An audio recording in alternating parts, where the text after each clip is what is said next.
Hello दोस्तों, आज हम आपके लिए लेकर आए हैं कहानी का दूसरा भाग। अगर आपने इस कहानी का पहला भाग नहीं देखा तो आप चैनल पर जाकर देख सकते हैं। तो चलिए आगे की कहानी शुरू करते हैं। वहीं रॉकी ने रुद्र को अद्विका को किस करते हुए देख लिया था, तो वो जल्दी से उन लोगों के पास पहुंच जाता है और अद्विका का हाथ पकड़कर खींचते हुए बोलता है, अद्विका तुम यहाँ क्या कर रही हो, चलो मेरे साथ। रॉकी का इस तरह अद्विका को खींचकर ले जाना रुद्र को अच्छा नहीं लगता। वहीं अद्विका रॉकी का हाथ झटकते हुए बोलती है, कौन हो तुम, छोड़ो मेरा हाथ, मुझे कहीं नहीं जाना। तुम्हारे साथ मैं तुम्हें जानती भी नहीं हूँ और तुम मुझे अपने साथ ले जा रहे हो।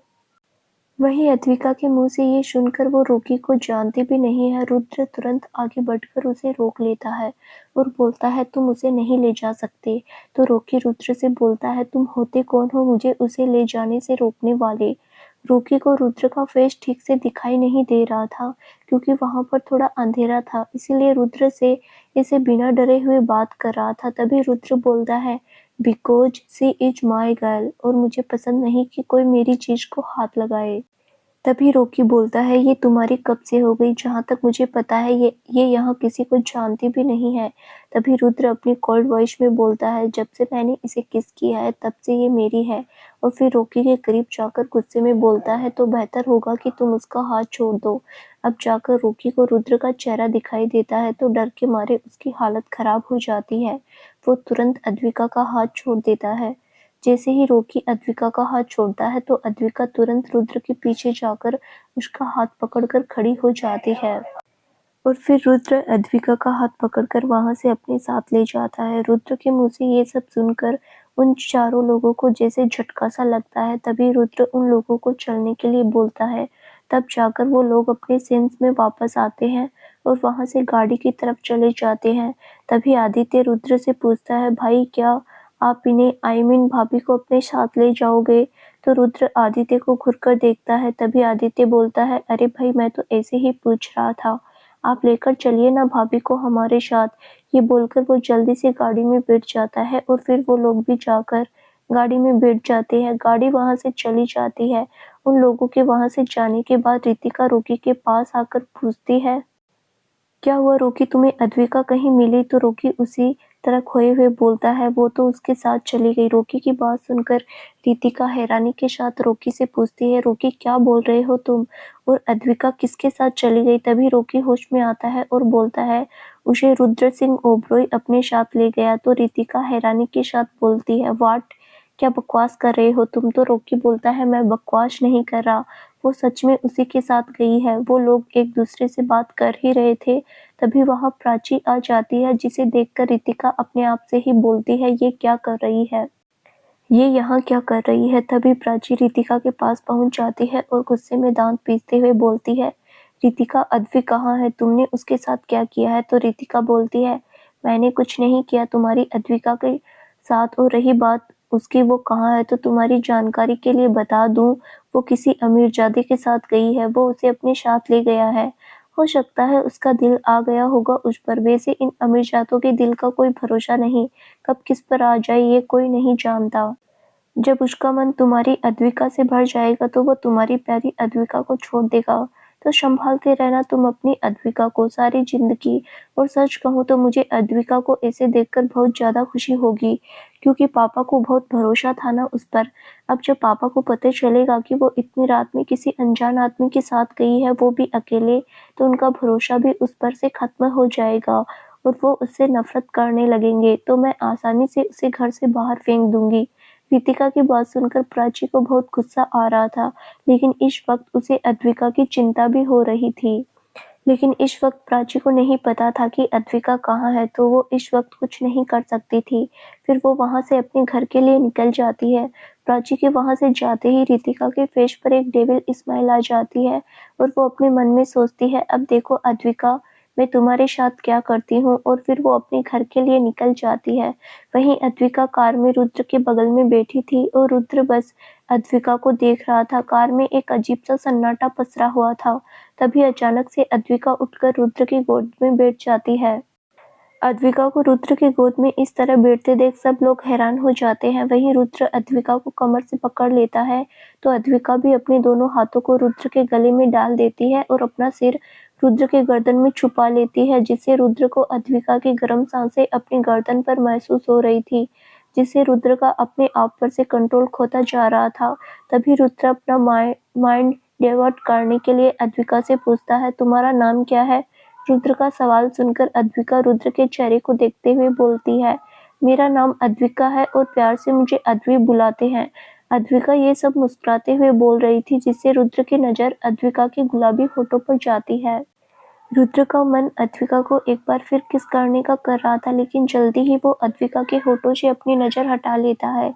रुद्र को अद्विका से बात करते हुए देखकर सब हैरान थे और मन ही मन काफ़ी खुश भी, क्योंकि फाइनली रुद्र की लाइफ में उसकी लाइफ पार्टनर आ गई थी। क्योंकि वो लोग अच्छे से जानते थे कि अगर एक बार रुद्र ने किसी को अपना बनाने का मन बना लिया हो, तो वो किसी भी कीमत पर उसे नहीं छोड़ेगा। रुद्र को देखकर ऐसा लग रहा था कि रुद्र को अद्विका पसंद है, अब चाहे जो हो जाए, वो अद्विका को खुद से दूर नहीं जाने देगा। तभी रुद्र अद्विका से फिर पूछता है, वैसे तुम यहाँ क्लब में क्या कर रही थी? तो अद्विका बड़ी मासूमियत के साथ बोलती है, वो मैं अपनी बहन के साथ आई थी, वो मुझे झूठ बोलकर यहाँ लेकर आई थी। उसने पापा से झूठ बोला था कि वो अपनी फ्रेंड से मिलने जा रही है, तो पापा ने भी मुझे उसके साथ भेज दिया था, लेकिन वो मुझे यहाँ ले आई। मुझे ऐसी जगह आना बिल्कुल भी पसंद नहीं है। अद्विका की बात सुनकर रुद्र फिर से पूछता है, तो ये बताओ तुमने ड्रिंक क्यों की? तो अद्विका क्यूट सा फेस बनाकर बोलती है, मैंने नहीं की ड्रिंक, मैंने तो बस जूस पिया था सच्ची। जब अद्विका ने ये कहा उसने ड्रिंक नहीं की, बस जूस पिया था, तो रुद्र को समझने में बिल्कुल भी देर नहीं लगी कि उस जूस में कुछ मिलाया गया था। तभी उनकी कार रुद्र के विला के सामने आकर रुकती है। तो रुद्र अद्विका को उसी तरह से गोद में उठाकर अंदर ले चला जाता है। जैसे ही वो अद्विका को लेकर अंदर जाता है, तो उसके सारे सर्वेंट आंखें फाड़कर उसे ही देख रहे थे। उन्हें तो अपनी आंखों पर विश्वास ही नहीं हो रहा था कि उनका बॉस किसी लड़की को अपनी गोद में उठाकर घर ला रहा है। वहीं रुद्र अद्विका को सीधे अपने रूम में ले जाता है। वहीं रुद्र के पीछे ही आदित्य और सब लोग भी अंदर आ जाते हैं। अंदर आते ही आदित्य खुशी से उछलते हुए प्रथम को अपने गले से लगा लेता है और उसके गाल पर किस कर देता है। तो प्रथम आदित्य पर चिल्लाते हुए बोलता है, छी, ये क्या कर रहा है? मैं कोई लड़की नहीं हूँ जो तू मुझे इस तरह से किस कर रहा है। ये बोलकर प्रथम अपने गाल को पोंछने लगता है जिस पर अभी आदित्य ने किस किया था। आदित्य, अरे यार, जब एक लड़की दूसरी लड़की को किस कर सकती है, तो एक लड़का दूसरे लड़के को किस क्यों नहीं कर सकता? वैसे भी मैंने अपनी खुशी बताने के लिए तुझे किस किया था प्रथम। ओ रियली, तू अपनी खुशी जाहिर करने के लिए किसी को भी किस कर लेगा? वैसे ये बता मुझे कि किस बात की इतनी ज़्यादा खुशी हो रही है तुझे? आदित्य, मुझे इस बात की खुशी हो रही है कि फाइनली मुझे मेरी भाभी मिल गई। तुम्हें पता है, मेरा ये सपना था कि मेरी भी एक भाभी हो, लेकिन भाई की हरकतों से लगता नहीं था कि मेरा वो सपना कभी पूरा होगा, लेकिन फाइनली आज मेरा ये सपना पूरा हो गया। वहीं रुद्र अद्विका को ले जाकर सीधे बेड पर लिटा देता है और जैसे ही अद्विका को लिटाकर सीधे खड़े होने की कोशिश करता है, तो अद्विका ने रुद्र की शर्ट को पकड़ लिया था, जिससे रुद्र उसी तरह अद्विका के ऊपर झुका रहता है और अद्विका की तरफ देखने लगता है। तो अद्विका भी रुद्र को बड़े प्यार से देख रही थी और रुद्र भी अद्विका की आंखों में कहीं खो सा जाता है। धीरे धीरे अद्विका के होठों की तरफ बढ़ने लगता है रुद्र और अद्विका के होठों की दूरी लगभग खत्म ही हो गई थी। इससे पहले रुद्र ये दूरी बिल्कुल भी खत्म कर पाता, तभी उसका फोन रिंग करता है, जिसने रुद्र अपने होश में वापस आ जाता है और अद्विका से एकदम से दूर हो जाता है और फिर वो अद्विका के हाथों को पकड़कर एक झटके में अपनी शर्ट छुड़ा लेता है। रुद्र के एकदम से अद्विका के हाथों को पकड़कर झटकने से अद्विका के मुंह से एक चीख निकल जाती है और उसकी आंखों में आंसू आ जाते हैं। अद्विका के ऐसे एकदम चीखने से रुद्र को कुछ समझ नहीं आता। तभी उसकी नज़र अद्विका के हाथ पर जाती है, तो उसके दिल में एक टीस सी उठती है और जल्दी से वो डॉक्टर को कॉल करता है और फिर अद्विका का हाथ पकड़कर बोलता है, ये कैसे हुआ? तुम्हें चोट कैसे लगी? तो अद्विका बोलती है, वो रितिका ने मेरे ऊपर गर्म कॉफ़ी फेंक दी थी, जिस वजह से मेरा हाथ जल गया था। आपको पता है, जब उसने मेरे ऊपर कॉफ़ी फेंकी थी तो मुझे बहुत दर्द हुआ था और माँ ने भी उसे कुछ नहीं कहा था। अद्विका की बात सुनकर रुद्र को रितिका के ऊपर काफ़ी गुस्सा आ रहा था। वहीं डॉक्टर जब हॉल में आता है तो आदित्य से पूछता है, अरे डॉक्टर साहब, आप यहाँ? तो डॉक्टर बोलता है, जी वो मुझे रुद्र ने बुलाया था। डॉक्टर के ऐसा बोलने पर सब लोग सोचने लगते हैं कि रुद्र ने इन्हें क्यों बुलाया है, और फिर डॉक्टर के साथ रुद्र के रूम में चले जाते हैं। जब डॉक्टर रुद्र के रूम में पहुंचता है तो वहां एक लड़की को देखकर हैरान रह जाते हैं। तभी रुद्र अपनी कोल्ड वॉइस में बोलता है, इसे चेक कीजिए। रुद्र की बात सुनकर डॉक्टर अद्विका के पास चला जाता है। डॉक्टर अद्विका के पास पहुंचकर उसे चेक करने लगता है। जैसे ही डॉक्टर अद्विका के हाथ को देखने के लिए पकड़ता है तो गलती से अद्विका की चोट पर हाथ लग जाता है, जिससे उसकी चीख निकल जाती है और पास में खड़े रुद्र का हाथ कस के पकड़ लेती है और उसकी आंखों में आंसू आ जाते हैं। अद्विका को इसे देखकर रुद्र डॉक्टर से अपनी कोल्ड वॉइस में बोलता है, आराम से करो डॉक्टर, अगर अब उसे दर्द हुआ तो तुम्हें भी उतना ही दर्द होगा। रुद्र की बात सुनकर वो डॉक्टर डर जाता है और बोलता है, सॉरी मिस्टर ओबरॉय, मैं ध्यान रखूंगा। और फिर डॉक्टर अद्विका के हाथ पर बैंडेज कर देता है। जैसे जैसे डॉक्टर बैंडेज कर रहा था वैसे वैसे अद्विका की पकड़ रुद्र के हाथ पर कसती जा रही थी, जिससे अद्विका के नाखून रुद्र के हाथ में चुभ रहे थे। फिर थोड़ी देर बाद डॉक्टर अद्विका के हाथ पर बैंडेज कर देता है और फिर कुछ मेडिसिन लिख देता है। और मिस्टर ओबरॉय, टेंशन लेने की कोई बात नहीं है, इनका हाथ 7 से 8 दिन में ठीक हो जाएगा, और हाँ, ये मेडिसिन इन्हें टाइम पर देते रहिए। ये बोलकर डॉक्टर वहाँ से चला जाता है। फिर रुद्र अद्विका को बेड पर अच्छे से लिटाकर ब्लैंकेट से कवर कर देता है। जैसे ही रुद्र अद्विका को लिटाकर वहाँ से जाने लगता है तो अद्विका रुद्र का हाथ पकड़कर बोलती है, प्लीज डोंट लीव मी। तो रुद्र वहीं अद्विका के बगल में बैठ जाता है और सार्थक को कुछ इशारा करता है। तो सार्थक रुद्र के इशारे को समझकर वहां से चला जाता है और सार्थक के साथ वो तीनों लोग भी वहां से चले जाते हैं। तो रुद्र वहीं बैठकर अद्विका का सिर सहलाने लगता है, जिससे कुछ देर में अद्विका सो जाती है। अद्विका के सोने के बाद रुद्र भी रूम से बाहर चला जाता है। रुद्र रूम से बाहर आकर सीधे हॉल में चला जाता है तो वहां पर आदित्य, प्रथम, अभी भी मौजूद थे। इस वक्त रुद्र काफी गुस्से में था। उसे अद्विका की माँ और बहन पर काफी ज्यादा गुस्सा आ रहा था। तभी प्रथम रुद्र से पूछता है, क्या हुआ यार, तू इतने गुस्से में क्यों है, सब ठीक तो है ना? रुद्र, नहीं, कुछ भी ठीक नहीं है। उन लोगों ने अद्विका को काफी टॉर्चर किया है और अब मैं उन लोगों को इसकी सजा दूंगा, छोड़ूंगा नहीं मैं उन्हें। उन्होंने जितना दर्द उसे दिया है उससे कई ज्यादा दर्द मैं उन्हें दूंगा, जो उन्होंने कभी सपने में भी नहीं सोचा होगा। वहीं रितिका भी घर वापस आ गई थी। तो सुभाष जी रितिका को अकेले देखकर पूछते हैं, रितिका, अद्विका कहाँ है? तो रितिका रोनी सी शक्ल बनाकर बोलती है, पापा, मैंने अद्विका को रोकने की बहुत कोशिश की, लेकिन उसने मेरी एक भी बात नहीं सुनी। वो किसी के साथ भाग गई और रोने का नाटक करने लगती है। तो सुभाष जी बोलते हैं, नहीं, ऐसा नहीं हो सकता, तुम झूठ बोल रही हो, अद्विका ऐसा कुछ नहीं कर सकती, मुझे अपनी बच्ची पर पूरा भरोसा है। रितिका, पापा, मुझे पता था कि आप मेरी बात का यकीन नहीं करोगे, लेकिन यही सच है। मैंने उससे कहा भी था कि अद्विका तुम ऐसे पापा का भरोसा नहीं तोड़ सकती, लेकिन फिर भी उसने मेरी एक बात नहीं सुनी। पापा, पता नहीं जिसके साथ अद्विका गई है वो लड़का कैसा होगा, और अगर उस लड़के ने अद्विका को छोड़ दिया तो वो कहाँ जाएगी? तभी उसकी माँ कहती है कि अगर वो उसे छोड़ देगा तो वो अपने घर ही आएगी, और कहाँ जाएगी, उसका घर है अभी। तभी सुभाष जी गुस्से भरी आवाज में बोलते हैं, नहीं, अब वो इस घर में कभी कदम भी नहीं रखेगी, मर चुकी है वो हमारे लिए। तो सुषमा जी नाटक करते हुए बोलती है, ये कैसी बातें कर रहे हैं आप, आखिर हमारी बेटी है वो, और आपने अपनी बेटी के लिए ऐसा बोल रहे हैं। तो सुभाष जी बोलते हैं, कुछ नहीं, अब वो मर चुकी है मेरे लिए, अब वो हमारे लिए। जब वो उस लड़के के साथ भागी थी तब से मर गई है वो हमारे लिए। अब उससे हमारा कोई रिश्ता नहीं है, आज के बाद कोई उसका नाम भी नहीं लेगा इस घर में। ये बोलकर सुभाष जी अपने रूम में चले जाते हैं। वहीं सुभाष जी की बात सुनकर सुषमा जी और रितिका काफी खुश हो जाती है। सुभाष जी के जाने के बाद रितिका अपनी माँ से बोलती है, देखा माँ, कैसे मैंने एक झटके में उस अद्विका को घर से बाहर निकाल दिया। तो सुषमा जी बोलती, हाँ हाँ बेटा, आज तूने ये साबित कर दिया कि तू मेरी ही बेटी है। और फिर वो दोनों खिलखिलाकर हंस देती है। वहीं दूसरी तरफ रुद्र अपने रूम में सोफे पर बैठा हुआ था। वो एक एकटक अद्विका को देखे जा रहा था, क्योंकि अद्विका की मासूमियत ने रुद्र सिंह ओबरॉय के दिल में जगह बना ली थी। वहीं अद्विका सोते हुए किसी छोटे से बच्चे जैसी मासूम लग रही थी। तभी कोई रुद्र के रूम के डोर पर नॉक करता है तो रुद्र उसे अंदर आने के लिए बोलता है, तो सार्थक एक फाइल लेकर अंदर आता है और बोलता है, सर, आपने जो अद्विका मैम के बारे में जानकारी मांगी थी वो मैंने पता कर लिया है। सर, अद्विका मैम एक अनाथ थी।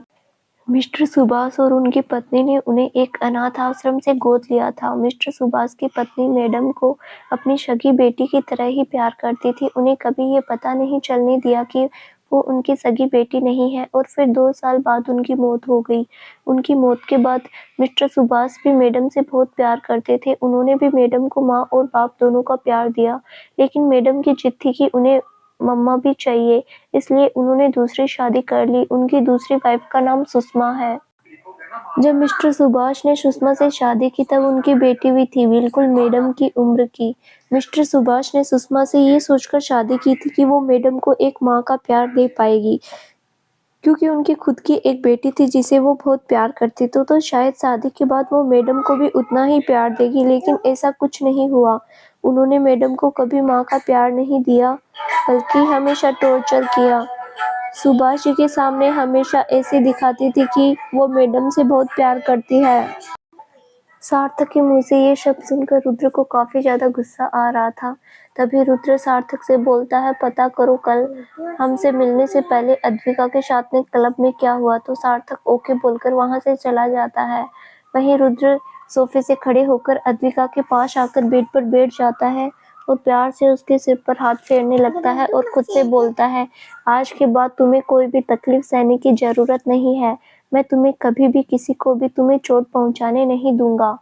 ये बोलकर रुद्र अद्विका के फॉरहेड पर किस कर देता है। रुद्र के किस करते ही नींद में ही अद्विका के फेस पर इस्माइल आ जाती है और रुद्र वहां से जाकर काउच पर लेट जाता है और अद्विका को देखते हुए उसे भी नींद आ जाती है। वो उसी तरह काउच पर सो जाता है।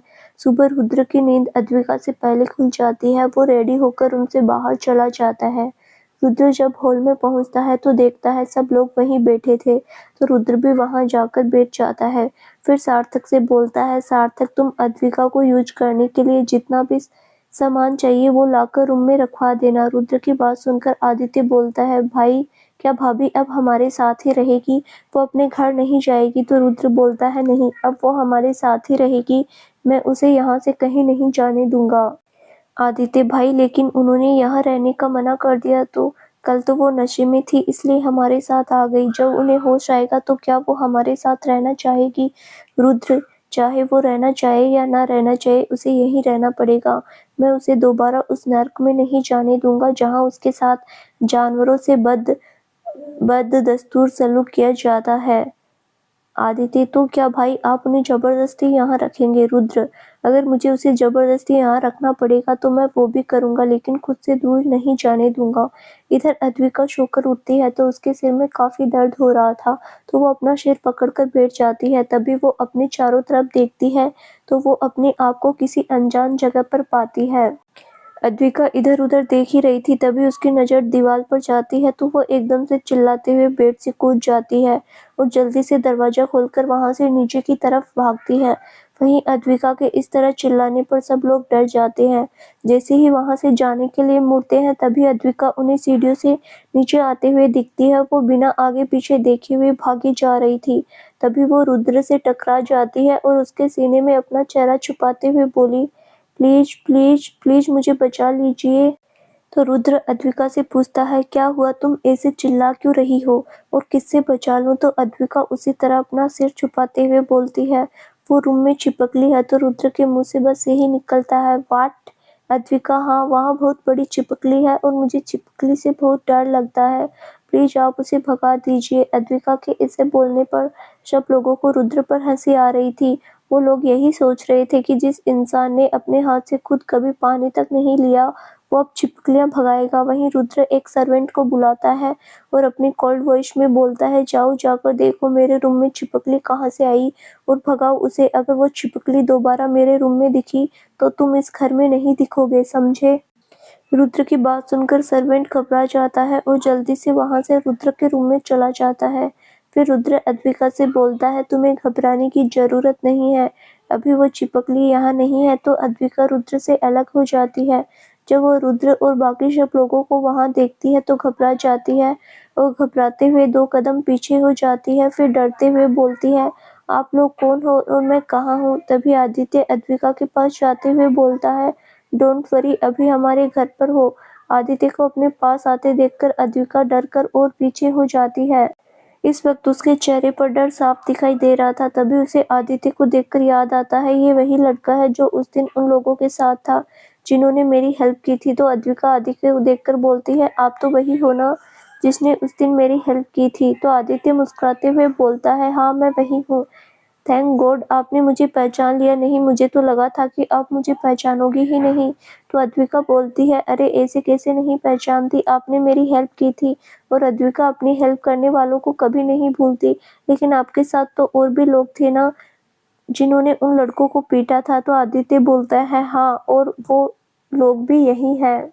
और फिर आदित्य अद्विका से बोलता है, इनसे मिलो, ये मेरे बड़े भाई, उस दिन इन्होंने ही आपको बचाया था। जैसे ही अद्विका की नज़र रुद्र पर जाती है तो वो एक पल के लिए उसे देखती ही रह जाती है, क्योंकि रुद्र इतना हैंडसम था कि अगर कोई भी लड़की उसे एक बार देखे तो देखती ही रह जाए। यही अद्विका के साथ भी हुआ था। तभी आदित्य के बोलने से अद्विका को होश आता है और वो रुद्र से अपनी नजरें हटा लेती है। फिर आदित्य अद्विका को सबसे मिलवाता है। सबसे मिलने के बाद अद्विका आदित्य से पूछती है, लेकिन मैं तो क्लब में थी अपनी बहन के साथ, फिर मैं यहाँ कैसे आई? अद्विका के इस सवाल से सब समझ जाते हैं कि उसे कल रात के बारे में कुछ याद नहीं।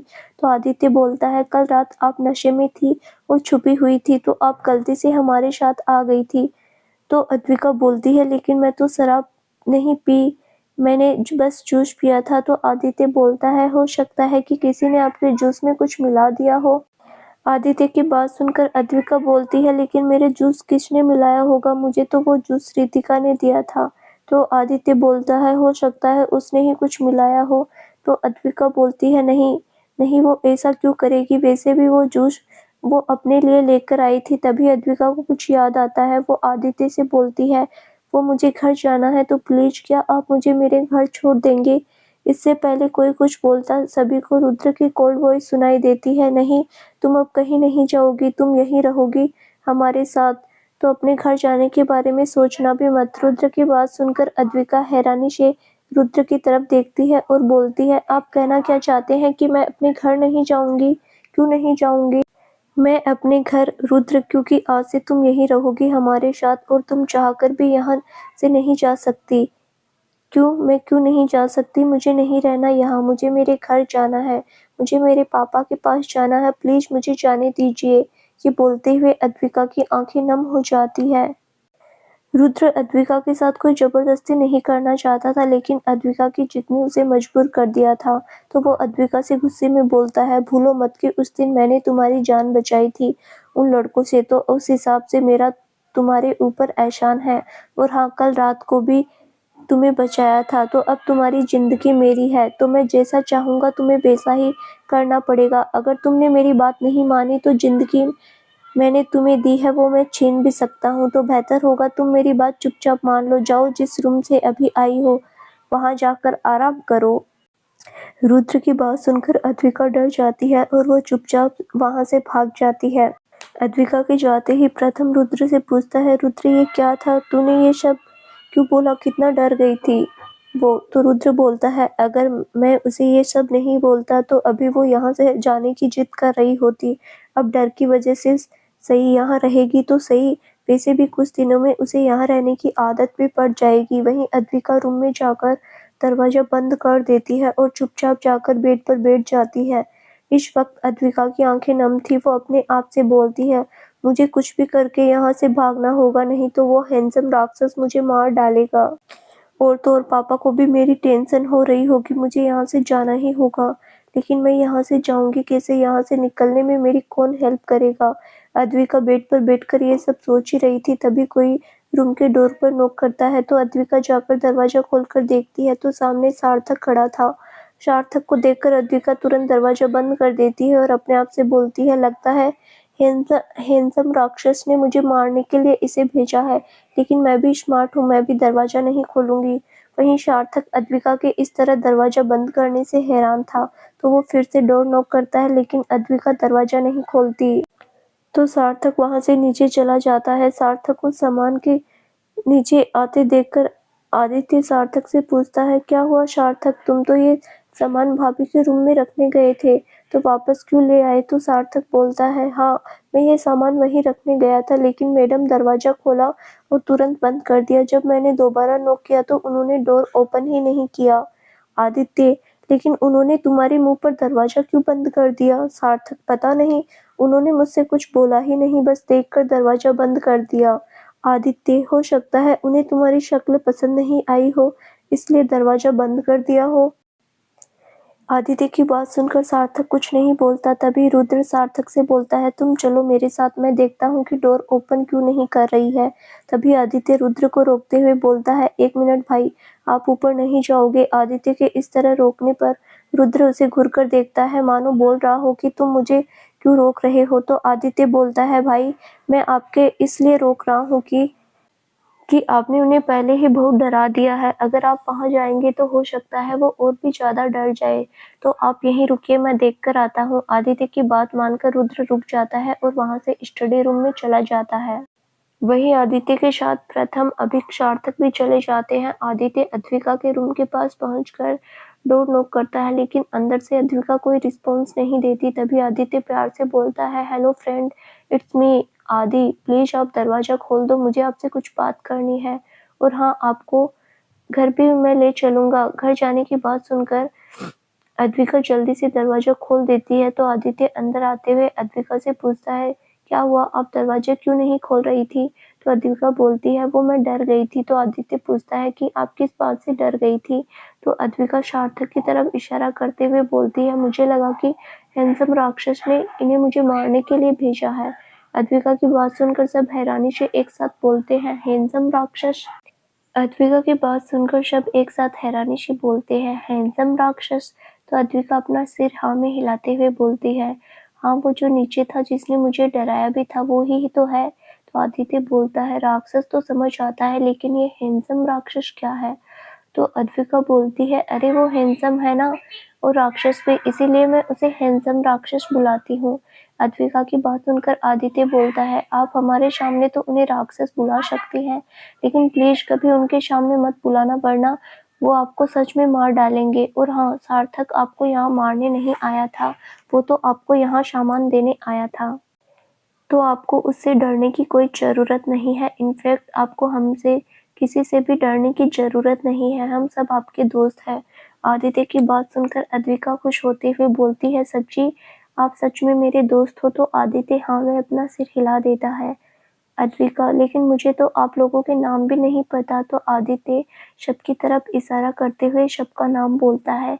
तो अद्विका सबकी तरफ देखते हुए मासूमियत से बोलती है, तो क्या मैं आप सबको भाई बुला सकती हूँ? अद्विका की बात सुनकर सब मुस्कुरा देते हैं और अपनी गर्दन हाँ में हिला देते हैं। तभी आदित्य बोलता है, आप इन सबको भाई बुला सकती हैं, लेकिन मुझे और भाई को नहीं। आदित्य की बात सुनकर सब बोलते हैं, क्यों, तुझे वो भाई क्यों नहीं बुला सकती? तो आदित्य बोलता है, अरे यार, क्योंकि मैं इनसे छोटा हूँ तो उस हिसाब से छोटा भाई हुआ, और छोटे भाई को उसके नाम से बुलाते हैं, तो आप मुझे आदि कहकर बुला सकती हैं। और प्लीज आप भाई को कभी गलती से भाई मत बोल दीजिएगा, वरना वो आपको कच्चा चबा जाएंगे। अद्विका, इसका मतलब वो सच में राक्षस है जो इंसानों को कच्चा चबा जाता है। तभी दरवाजे पर रुद्र की कोल्ड वॉइस सुनाई देती है, कौन राक्षस है? रुद्र की आवाज सुनकर सब लोग एकदम शांत हो जाते हैं और अद्विका आदित्य के पीछे छुप जाती है, जिसे देखकर रुद्र की आंखें छोटी हो जाती है और वो आदित्य को घूरकर देखने लगता है। रुद्र के ऐसे घूरने पर आदित्य अद्विका को अपने पीछे से निकालते हुए बोलता है, अरे आप मेरे पीछे क्यों छुप रही हैं? तो अद्विका धीरे से बोलती है, अरे वो राक्षस मुझे खा जाएगा। तो आदित्य अद्विका को चुप करते हुए बोलता है, अगर भाई ने सुन लिया तो वो आपको छोड़ेंगे नहीं, तो आप चुप रहिए। तभी रुद्र बोलता है, तुम दोनों ऐसे आपस में क्या बातें कर रहे हो? तो आदित्य बड़बड़ाते हुए बोलता है, कुछ नहीं भाई, हम तो बस ऐसे ही नॉर्मली बात कर रहे थे। और फिर अद्विका बोलती है, हाँ हाँ, हम तो बस ऐसे ही बात कर रहे थे और आपके बारे में तो बिल्कुल भी बात नहीं कर रहे थे। अद्विका की बात सुनकर आदित्य अपना सिर पीट लेता है और अपने मन में सोचता है, भाभी आपको क्या ज़रूरत थी भाई को ये बोलने की हम उनके बारे में बात नहीं कर रहे थे। अरे वो रुद्र सिंह ओबरॉय है, वो यूँ पता लगा लेंगे कि हम उनके बारे में ही बात कर रहे थे और अगर उन्हें पता चल गया कि आप उन्हें क्या बुलाती हैं, तो वो आपको छोड़ेंगे नहीं। तभी रुद्र सब लोगों से बोलता है, अगर तुम लोगों को टाइम पास हो गया हो तो कुछ भी काम भी कर लो। फिर अद्विका की तरफ देखकर बोलता है, तुम तुम्हें क्या पूरे दिन ऐसे ही घूमना है? जाओ जाकर फ्रेश हो जाओ और 15 मिनट में मुझे हॉल में आकर मिलो, मुझे तुमसे कुछ बात करनी है। रुद्र की बात सुनकर सब लोग वहाँ से चले जाते हैं और अद्विका सार्थक के लाए हुए सामान में से कपड़े लेकर वॉशरूम में चली जाती है। लगभग 15 मिनट बाद अद्विका रुद्र की सीढ़ियों से उतरती हुई दिखाई देती है। अद्विका इस वक्त काफ़ी क्यूट लग रही थी क्योंकि उसने इस वक्त जंपसूट पहना होता है और अपने बालों को खुला छोड़ा हुआ था। वो सीढ़ियों से अजीब-अजीब तरह के मुँह बनाते हुए उतर रही थी जिसे रुद्र बड़े ध्यान से देख रहा था। तभी अद्विका रुद्र के सामने आकर खड़ी हो जाती है तो रुद्र अद्विका को देखकर बोलता है, मैंने सुना है तुम अपने घर जाना चाहती हो। रुद्र की बात सुनकर अद्विका हैरान रह जाती है और आदित्य की तरफ देखती है मानो बोल रही हो कि उसने क्यों बताया इस राक्षस को। वहीं आदित्य अपनी गर्दन नाम में हिला देता है मानो बोल रहा हो कि उसने कुछ नहीं बोला।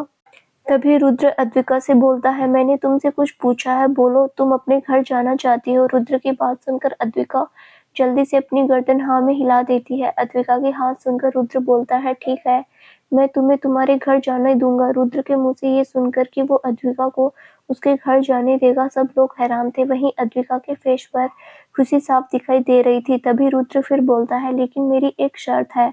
अब अद्विका के चेहरे की खुशी तुरंत ही गायब हो गई थी। वो यही सोच रही थी कि पता नहीं रुद्र की क्या शर्त होगी। तभी वो रुद्र से पूछती है कि आपकी क्या शर्त है। तो दोस्तों आगे क्या होगा जानने के लिए इस कहानी का अगला भाग जरूर देखें, जो बहुत जल्दी ही इस चैनल पर प्रसारित किया जाएगा। धन्यवाद।